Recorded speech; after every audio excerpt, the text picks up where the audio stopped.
এই ধরনের কোন ছবি ছাপাবেন না। মানুষের দুর্দশার ছবি যত পারেন ছাপান। আমার ধারণা এই ধরনের অর্থাৎ ত্রাণ বিতরণের ছবি টেলিভিশন ও খবরের কাগজে দেখে দেখে মানুষ বীতশ্রদ্ধ হয়ে গেছে। ওরা গরিব, কিন্তু সেটা কি ওদের অপরাধ? শেখ হাসিনার কথা 1988 সালে। এক শ্রেণী যদি প্রয়োজনের অতিরিক্ত সম্পদ আহরণ না করত, তাহলে এরা কি গরিব হতো? কার ধন কাকে বিলাচ্ছে? যা কিছু আছে সকলে মিলে ভাগ করে ভোগ করলে একের কাছে অপরের হাত পাতার প্রয়োজন হতো না।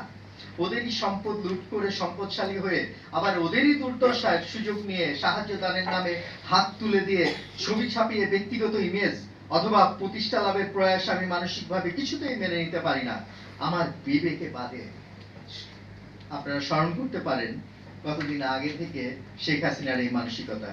আমি মনে করি যা দান করব তা নীরবে করব, গোপনে করব, কারণ এটা লজ্জার ব্যাপার, গর্ব করার ব্যাপার মোটেই নয়।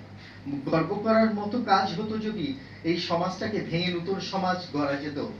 গর্ব করার মতো হতো যদি একখানা কাঙালের হাতও সাহায্যের জন্য বাড়িয়ে না দিত।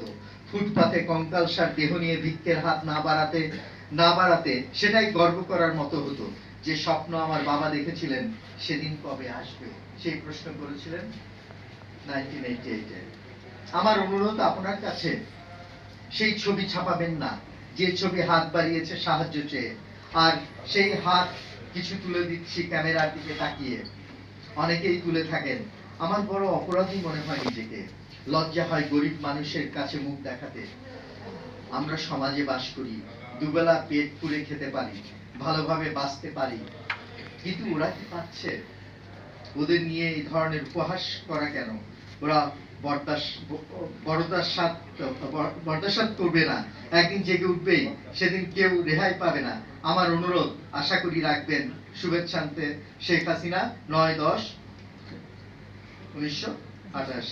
স্পষ্টতই দেখা যাচ্ছে 1981 সাল থেকে 1988 সালে 7 বছরের রাজনৈতিক অভিজ্ঞতায় শেখ হাসিনা দরিদ্র জনগোষ্ঠীর কাছে নিকটজনে পরিণত হয়েছিলেন।